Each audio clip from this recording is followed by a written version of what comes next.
GameFace with MJ and Dolph. Let's go! Hello and welcome to GameFace with MJ and Dolph.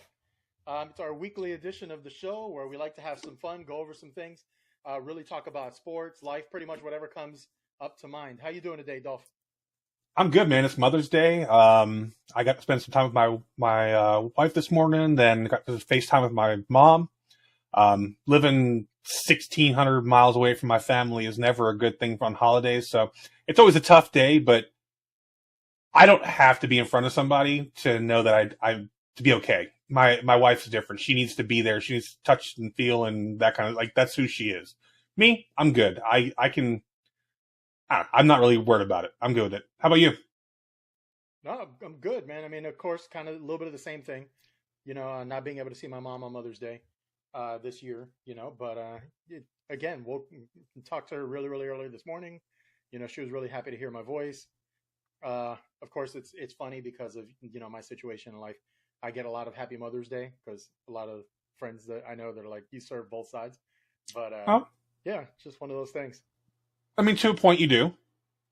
You do it differently than a woman would, but you're definitely there. So I give you that. Single parenting is never easy. I'm the person that I'll always say, like, if people send that, but don't wish me Happy Mother's Day because I'll never be able to fill the role of a mother. I can't. I'm a dad, and I'm the best dad that I can be, and I'm going to be there emotionally and everything for them as much as possible and get them through everywhere that I can. But yeah, no doubt. It's just one of those things, But absolutely. For those of you that don't know, Dolph is massively blessed. He's got a fantastic wife. I've known her for years. It just salts of the earth, great woman, great son.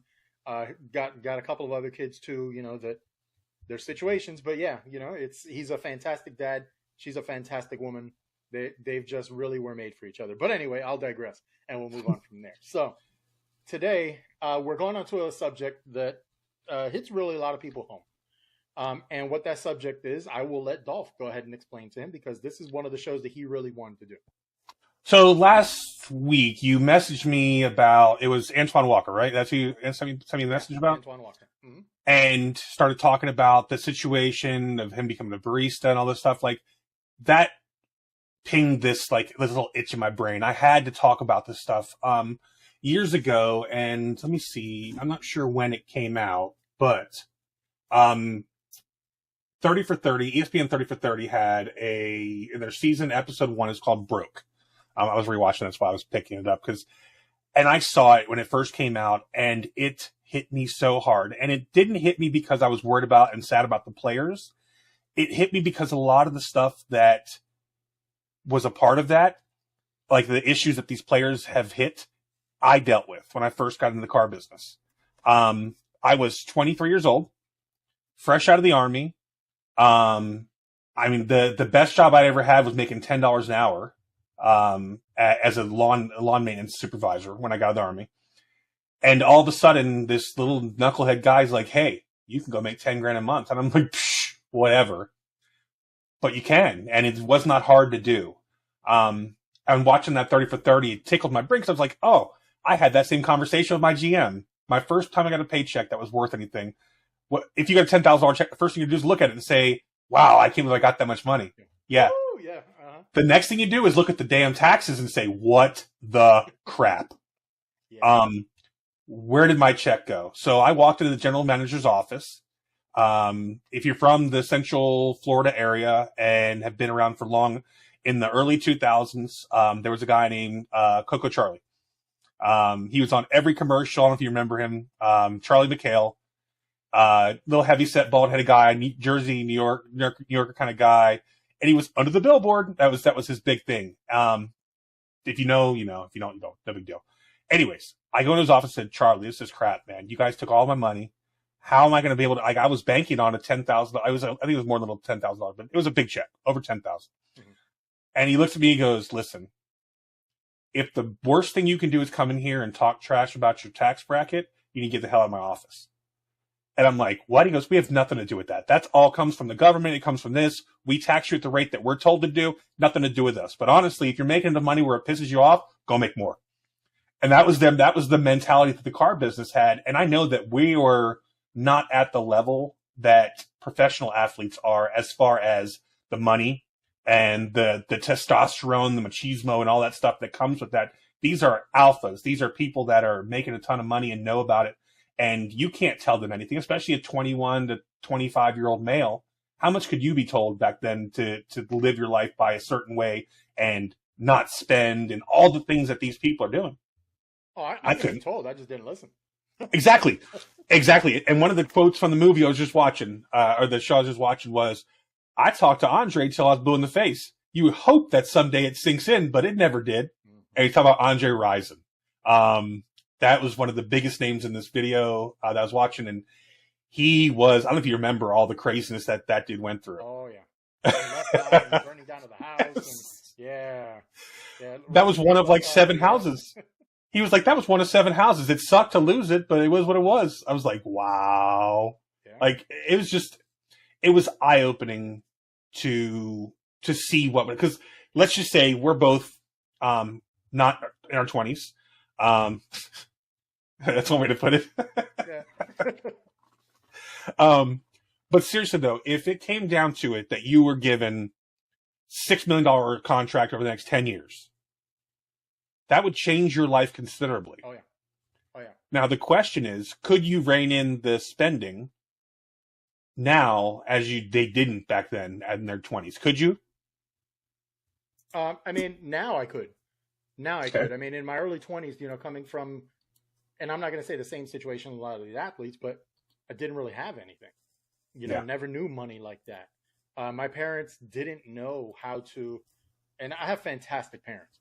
My parents didn't know how to teach us about financial literacy, and all of those things on what to do when you finally do start making money and how to really turn that into something else and make the game work for you. So I could definitely understand. The first bit of change that I started making, there was even, a 4-figure check, that was coming in every paycheck. I lost my freaking mind. It was, let's all go out to dinner and so I can only imagine. Yeah. My first dinner that I took my the first time I hit bonus, because in a new car dealership where I started, you don't make a lot of money when you first start. On the cars, they just, people with invoice and all that stuff, people just don't spend a lot of money on that. So you do it over volume, and that's how you do it. If you sold 15 cars, 15 new cars, you made a good amount of money. And that was when you got over the 10K. I remember my first time I did that. I took my wife, her mom, her sisters, and $600 in sushi. Yep. That was like almost my rent. And I went and spent it on a night of sushi because I was like, I have money finally. I grew up. The main thing I remember about growing up was, when will we have to move again? Because we're going to get evicted from here sooner or later anyway. And I was a pro. By the time I was 10 years old, I'd moved. I can't count the number of times. We can drive around Cocoa Beach, Florida, and I can show you I lived there. I lived there. I lived there. We lived there. We lived there. We lived there. Like it was that kind of craziness growing up. And so when I saw the money, I was like, you can't tell me nothing. Yeah. And that's exactly how I acted. And it was bad. We spent money we didn't have, and it wasn't like we had nice things. We just spent money and did things and got out because I spent so much time in the car business that I needed an outlet for who I was and trying to get that time back with my family that I couldn't do. Yeah. Man, it's crazy to think that that's how life started. If I would have been smart, the amount of money that I made back in the day, I could have set myself and my kids up and my family up forever. It was a lot of stupid money. But no, absolutely. I mean, I understand exactly where you're going on that. And the thing is that it's the feel good. It's the feel good about watching the people that are in your life, watching them feel good because you kind of came up a little bit and you being able to treat them because that wasn't the regular. Now imagine that on a scale where we're lucky because I mean, it wasn't, and I don't want to say lucky because we didn't have that money, but it wasn't on the scale like those athletes. Yeah. But we also have family members where they didn't ask for it. We were the ones putting it out there. When it comes to a lot of these athletes, one of the problems is that, yeah, they get into it and, I'm going to treat my family right. And we're never going to struggle again. And my friends and everybody, I'm going to bring my boys with me, all of this. And, we're all rich now, but they don't stop asking. They don't stop asking because now they depend on you. And you see it with these athletes all the time. They have entourages. Yep. And those guys are on a payroll, man. They're on a payroll. It's not just, oh, my buddy's going to go and travel with me all over the place. No, because now that buddy can't work because now he's traveling with you. So absolutely. now, just to throw a name out there, I mean, you want to say, I don't know, let's go to Allen Iverson. You work, the buddies, Allen Iverson Incorporated now. He's part of that. You want to go? You talk about buddies? Talk about Michael Vick's buddies. Oh yeah, that guy paid for everything, paid for the house, paid for the dogs, paid for the kennels, paid for all this stuff, and without him even being there, ruined his whole career and his life. Honestly, he's a felon now and all that stuff. So definitely not a good thing for him. But yeah, I hear you though. Like, you want to help people. You want to you're different in a situation now, and you want to show not only the appreciation for like your parents and whatnot. Like, there's nothing in my life I'd love to do more than to be able to just drop and say, "Hey, I just paid off your house, Mom. Here's your car payment. It's all done." Too.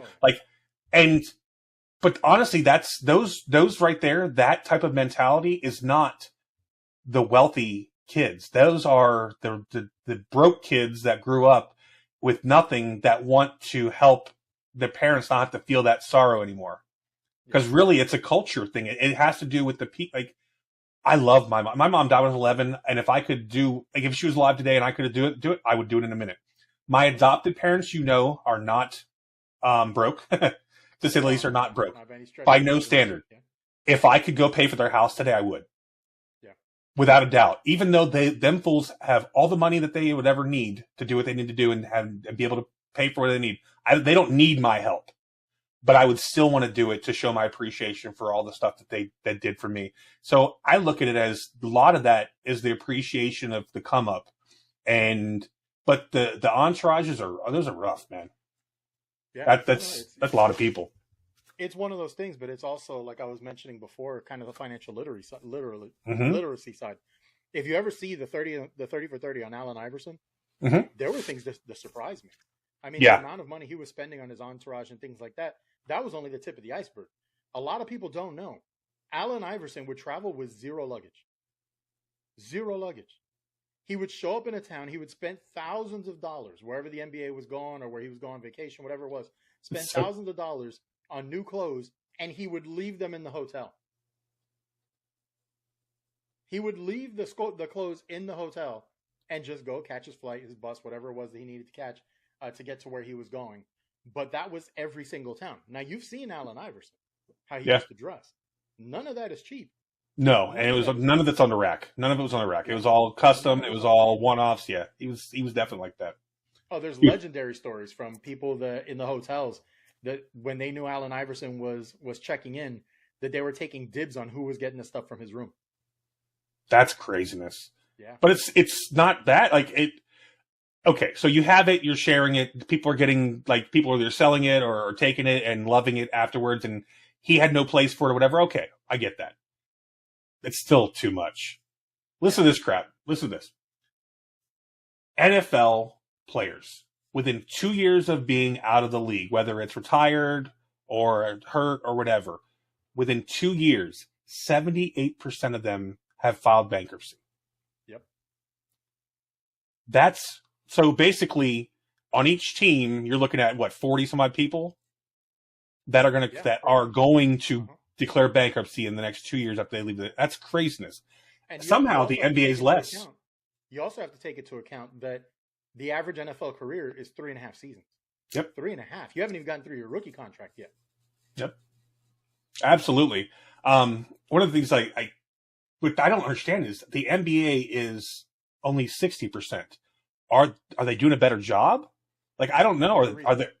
Please tell me. The guaranteed contract. Okay. The guaranteed contract. In the NFL, you sign a 5-year contract. That's really a 3-year contract.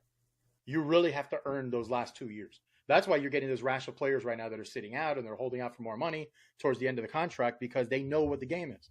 It's not real. Patrick Mahomes signed that 10-year contract for $500 million. That's a 5, maybe a 6-year contract. Yep. And they're already talking about redoing his deal now because they want to make him the highest paid quarterback in the NFL. In the NBA, the contracts are shorter. Your Supermax contract is going to be 4, maybe 5 years, but it's fully guaranteed. You can't touch it. If you get hurt, whatever it is, as long as you're trying to show up to practice or you're showing up to the trainer's room to get some tape put on your big toe because you can't play with that, you're still getting paid. Same thing in baseball. The union. Oh, baseball's crazy. Are much stronger, much stronger than the union in the NFL. But that's because of the sheer number of players. I mean, on an NBA team, what do you have? You have 15 players. On a Major League Baseball team, you have, I believe it's 25 players on the team right now. And the NFL, I mean, you've got your 53 active. You've got 2 or 3 that are not active. You have an entire practice squad, and it's just on. To 11 on the practice squad now? 11, I think it is. On the practice squad. So 64 people plus then the training staff. If you've been around an NFL team and like actually been around an NFL team, the sheer volume of people that are working for those teams is insanity. I remember when I first went down to the Dolphins, I saw so many people, like, because we got tours and stuff back in the day when we were season ticket holders, and I went to some other areas and I was like, holy crap. It was just insanity. It was so cool though. But yeah, we're getting way off topic. Yeah. But yeah, so 60%, I get that, the NBA with the guaranteed contracts and stuff. When it comes down to it, though, it's the same culture, though.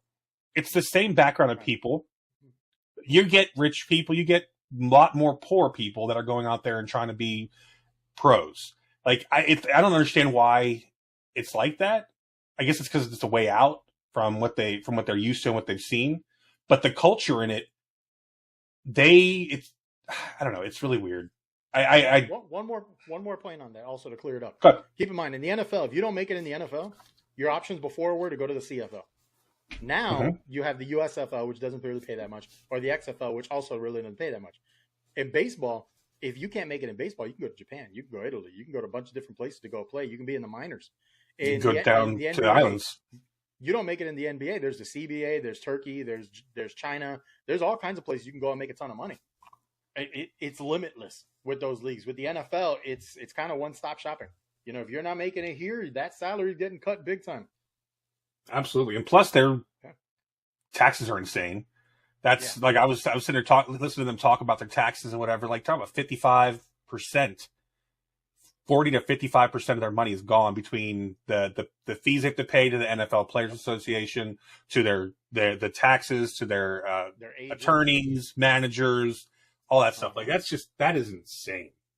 And then, of course, it depends on which state you live in too. Taxes could be higher. If you live in Florida, it's lower. Wherever you play, you have to pay tax because they get paid when they play. They get paid where they have to pay taxes wherever. So, what if they played in 7 different states that year? Then they're paying 7 different state taxes. That's right. A lot of people. That's insane. That. Mm-hmm. Yeah, that is the craziest part of it. Like, you could even pay taxes in other countries. Like when they're going to Germany and whatever, they're paying taxes in those other countries to do it. That's why they want the games there. Mm-hmm. No, I want 106 millionaires to come and play in my country for a week. Yeah, you definitely do want that. Yeah. These guys drop a major amount of money. Absolutely. Have you ever heard of the NFL transition program? I have not. Okay.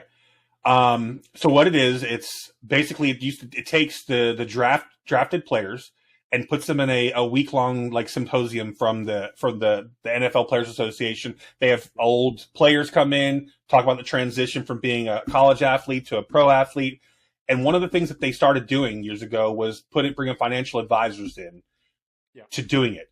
The problem is it hasn't made an impact. And that to me is not, then they're not doing it the right way. If you are trying to set people up for success for the future and you're doing it one way and you don't see any promise in that, why do you keep doing it? Because that's like, I don't think they're doing what they should be doing. Like, I don't think sitting them in there for a week is enough for them. It's not. And they're doing it mostly for the PR. It's the NFL. Everything's about the PR.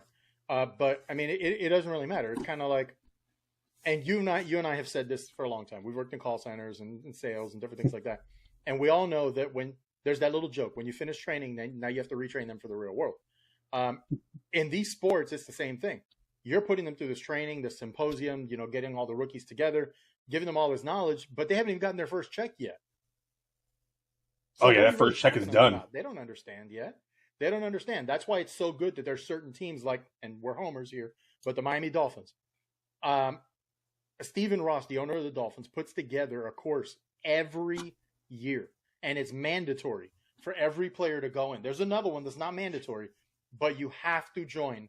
And the first time you join, he takes you to New York, into where his business is, and gets you connected with business affiliates of his, and really shows you this is how you make money. This is how you keep your money. But every year it's mandatory. Every Dolphins player has to take this course with Stephen Ross to make sure that they're going to be okay. You could say a lot of things about Stephen Ross. I do not care for him as an owner. I think that he's fielded a subpar team for way too long because of the decisions that he's made, whether it's the front office or whatever. So that's all that. Exactly. Tannenbaum. There's names all over the place. What I'm saying is, though, he takes care of his people. He is a billionaire, or he's a billionaire or 100 millionaire? Billionaire. Multi-billionaire. The dude is serious. The dude has made tons of money and is super smart on the financial side. Yep. You don't hear much about the Dolphins as far as like financial issues or anything like that, like you used to hear about a lot of the players. I hope that they're listening. I hope that they're doing it because honestly, if it comes down to it, they need to take care of themselves and their family for a long time. And that is a very, very hard game on your body. Lots of players are hobbled for life and can't do anything for their whole life because of it. I hope that I love the Dolphins. I love the players on there. There are a lot of good people. There's some idiots, but a lot of really, really good players on there. A lot of good families too. Like one of the things I liked about like Tannehill when he was there, his wife was around, the kids were around. Like when you go to practice, you could see them. They were engaged. Mm-hmm. They were talking to the other. Like there was no like elitism about anything. It was really cool. And to know that they're doing what they can to help people financially, that's awesome to me. Absolutely. I mean, it's sad that we don't hear about the success stories for the most part. You hear about the big ones, like Shaq is a major success story, and how he decided to use his money. The one that you hear of right now, and a lot of people don't really understand how much of a success that really is Gronk. You hear Gronk, really? And he'll say it every once in a while. Gronk will say very clearly, I haven't spent a penny of the money that I made on the field. I haven't spent a penny of it. Why? Because he's living off of interest from that money, and also all the advertisements that he's done, the endorsements. Yeah. That's what he spends. That's the money that he's spending. He's been very clear about that. Tom Brady said the same thing. There's a bunch of other players that have said the same thing because they're being smart about it. They're being smart about it. I mean, you have who am I thinking right now? Philip Lindsay. Philip Lindsay, not a long career in the NFL, but he's the first one. Had a multi-million-dollar contract that he signed. He was still living in his parents' house. I'm not mad at him. No, I'm not mad at him either. He said he was waiting to get married, and when he got married, he'd build his house, but he was helping out his mom. He was living at home. He said, I have no reason to go anywhere. My mom lives in Denver. And plus, he has to travel all the time, too. So, why are these people buying millions-dollar houses in a place that they are going to live maybe a couple years tops? If they're a long player, they'll live there longer. But also, that. It is. Yeah. And that's, my notes said, it is the broke mentality. It's the person that wants to show you who they are and how big their eggplant is. And they want to show you. They're like, this is what I got. And to me, I lived that. Because I had all those people around me that were wearing Rolexes and things like that. And I wanted to try to keep up with them, but I didn't get into that. I didn't do the things. I did I went to like restaurants and places like that. We went on trips. Like the last trip I went into in the car business was I went to Mexico for 2 weeks at all inclusive. It is what it is. I'm happy that I did what I did and I still have that mentality. I still fight the mentality a lot. If I have money in my bank and I want to do something, like, why shouldn't I? And there's a lot of reasons why you shouldn't, but I don't know how long I'm going to live. Both my parents died at 50. I'm 44. That's why you should. There's a lot of reasons I should, and a lot of reasons I shouldn't. I'm just starting to lean on the fact that I shouldn't. Vader. Yeah, Vader's getting antsy. He wants me to go play with him. I bet he does. I mean, Chris Rock made the ultimate joke about that years ago. Chris Rock said there's a difference between being rich and wealth. He goes, yeah. Shaquille O'Neal, and this was his exact joke. Shaquille O'Neal's driving around in a Mercedes with 22-inch rims on it. But somebody wrote that check. He goes, Shaq goes to the owner of his team once a week, and he signs off, and it says, here you go, Shaq. Bling, bling. Go buy yourself some rims. That's wealth, is the guy that's handing out that check. And that's where some of these players are trying to get to. Look, I'm not a LeBron fan by any way, shape, or form. I think the guy's extremely self-obsessed. But you know what? He's a businessman, and he's been smart about this. He's gotten his fingers into everything that he could by using his name. Michael Jordan. Yeah, I mean, you're the greatest of all time. It's easier to do that. Let's go on a lower scale. Kirk Cousins for the Minnesota Vikings. Kirk Cousins was the highest paid player in the NFL for a minute. How? And he was driving an old conversion van that he drove through college. And his reason was the best car there is the one that you've got. Said, I have no reason to change this out right now. In fact, he did buy another car after that, and it was a Prius. The guy signed a $250 million contract, I love it. And he's driving a Toyota Prius. Well, he knew he wasn't getting all that. He understood. He understood. This is about the long game. This isn't about today and tomorrow. This is about the long game. I have a family to think of, and let's be real. People like you, me, a lot of other people, you work until you're 60, 65 years old. Okay, you're working for 40 to 45 years of your life to retire.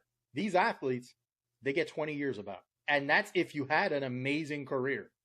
Because if not, again, let's repeat that. The average athlete's career is 3.5 years. And you don't get vested until 10 in the NFL. Yes. So for all those people that complain that these guys make way too much money for what they do, number one, it's supply and demand. You're the one that's buying the tickets. You're the one that's watching the show. You're so the one true. that's buying the T-shirts. That's where the money's coming from.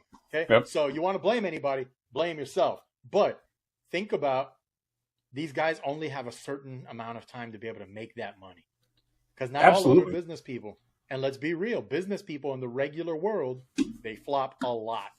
They flop a lot. They learn more from their failures and their successes. These guys don't have that opportunity. They need to bank as much cash as they can. And God willing, they're smart about it. And they get the right advice. And they can continue to roll that money into generational wealth and really be able to support their families because nobody else is going to.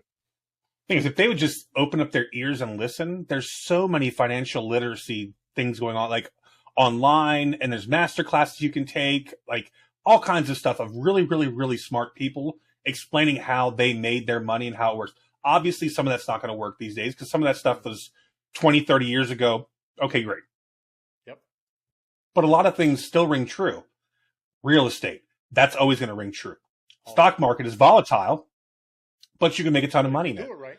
If you do it Mutual funds, things like that, like 401k, like these 401ks are a gray area right now with people. Because some people say don't do that, and some people are like, yeah, listen, it's $18,000 a year you can put away. Yeah. You know, say like, come on, $18,000 a year you can put away. If you have it, you can do it. It has a good return. To me, there's a lot of other ways to do it. If I signed a $10 million contract today with the NFL, you know what the first thing I'd buy when I was done or when I got my money?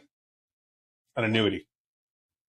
An annuity. You see, first thing I do, I'd literally buy land and build an apartment building.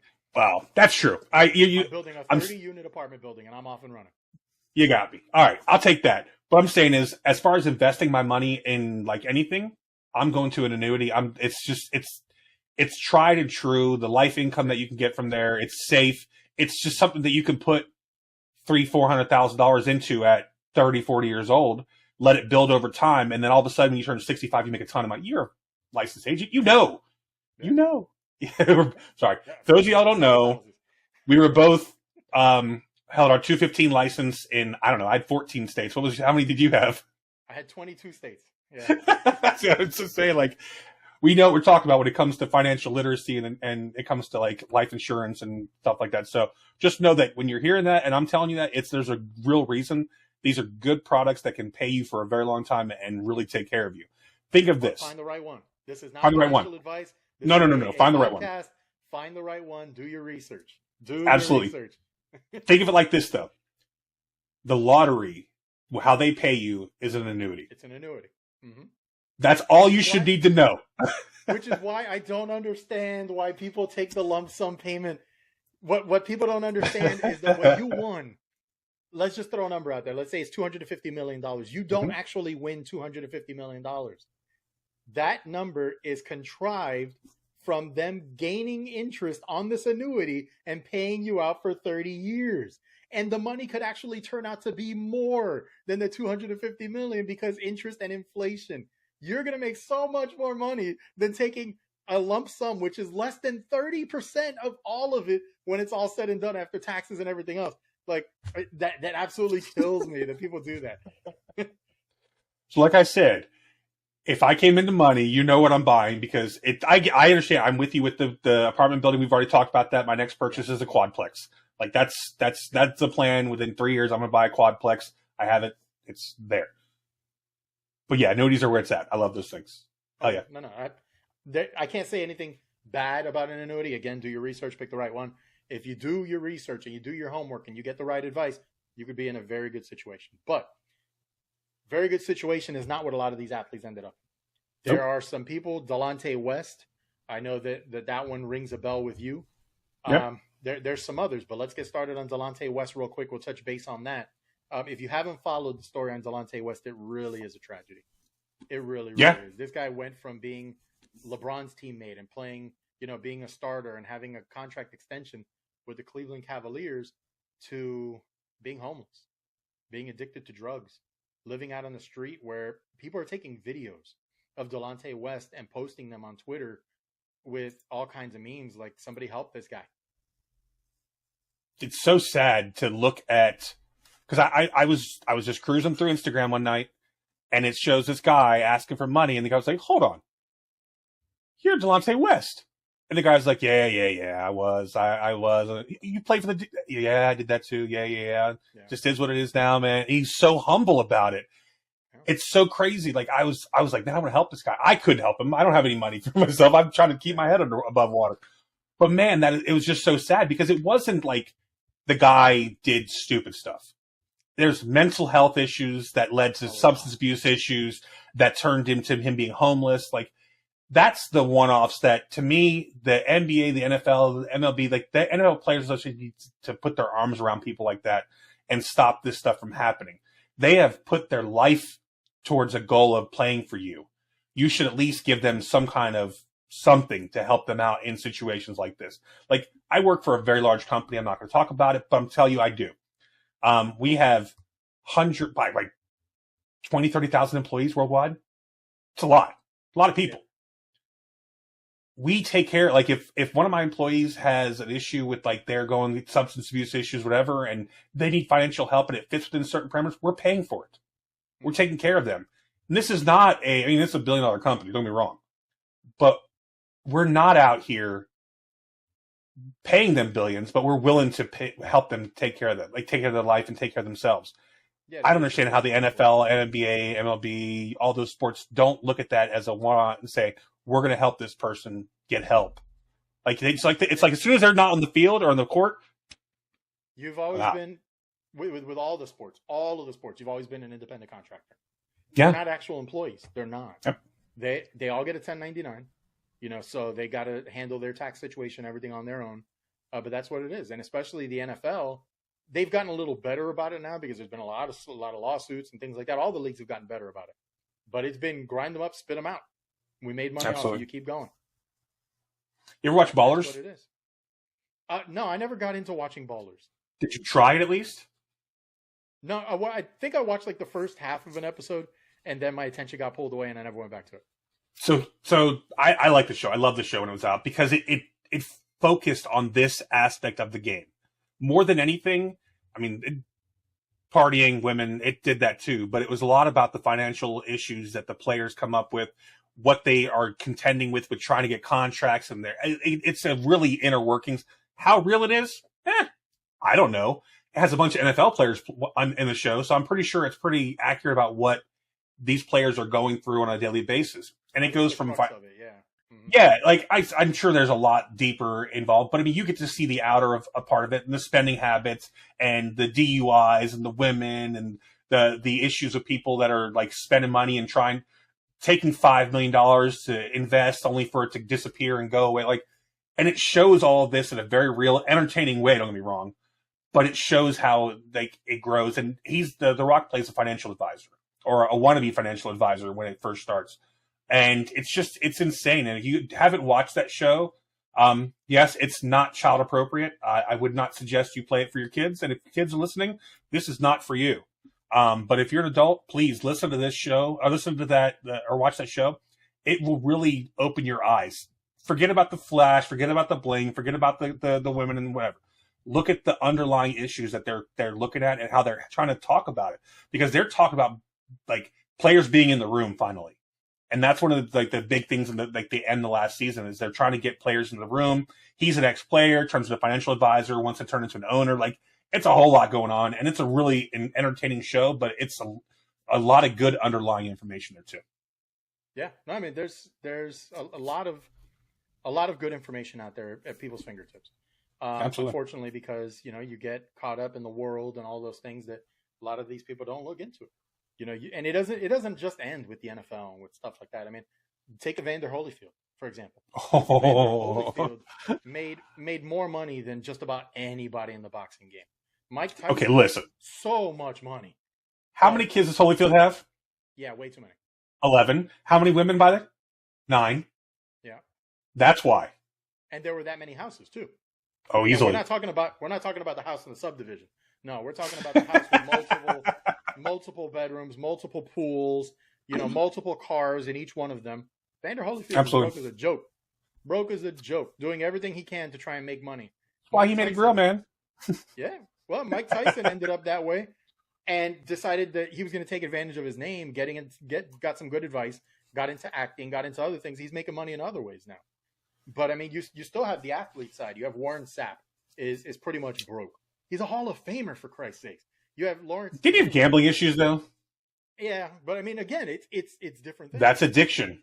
Yeah, it's another addiction. You have Lawrence Taylor talk about addictions.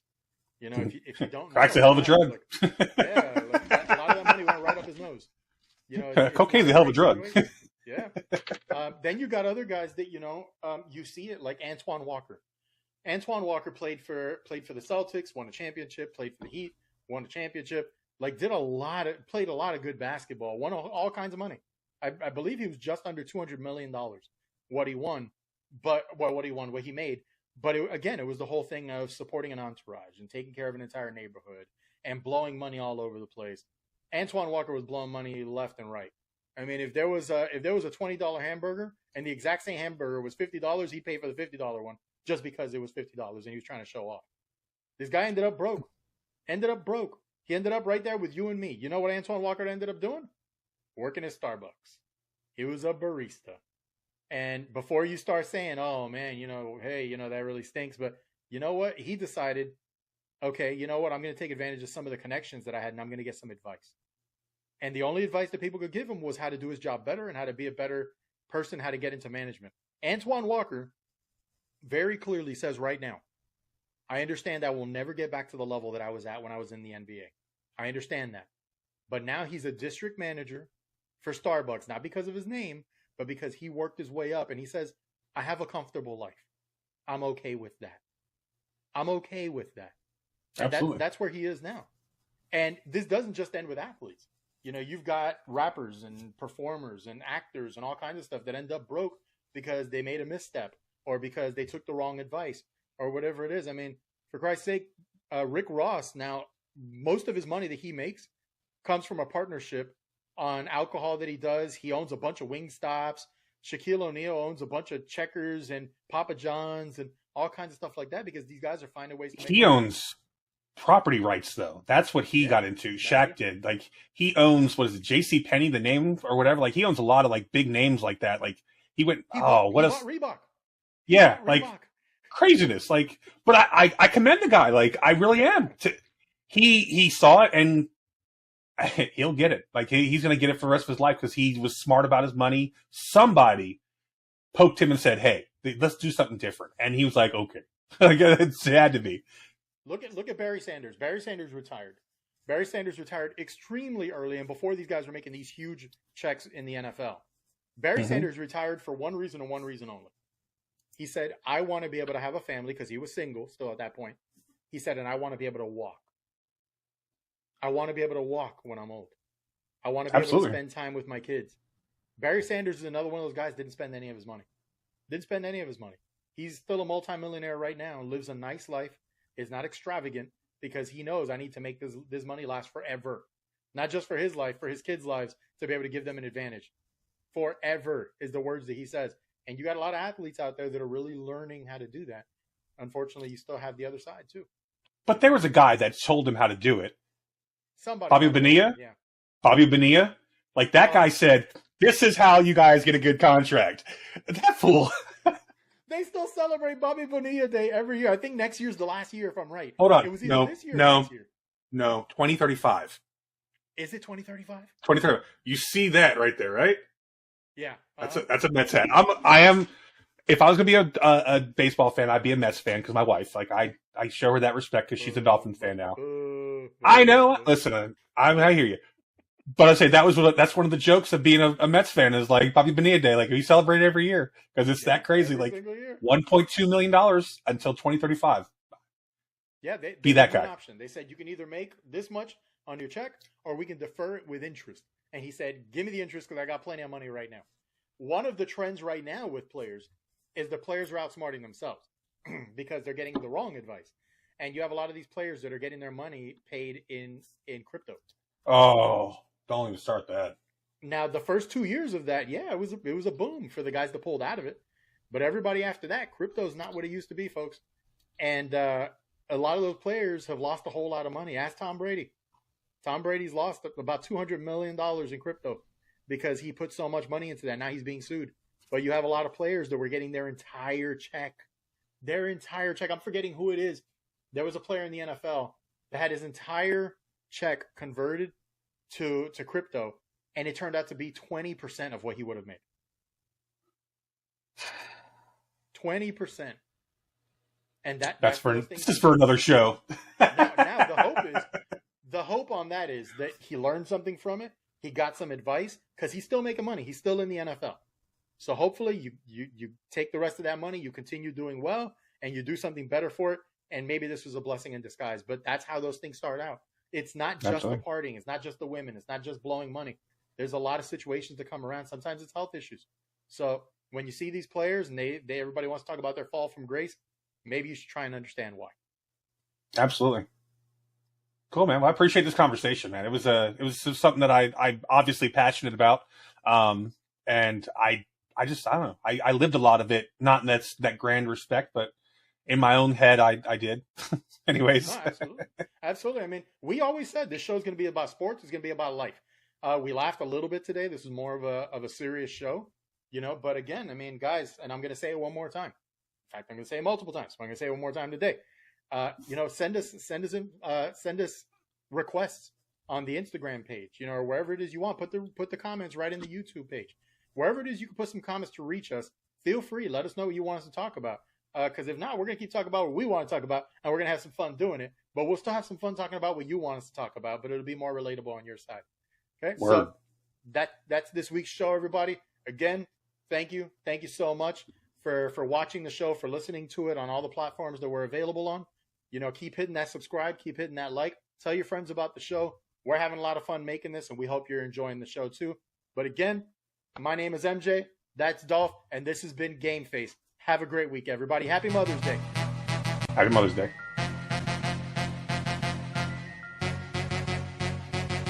That's the show today. What are you waiting for? Like and subscribe below, and we'll see you next time.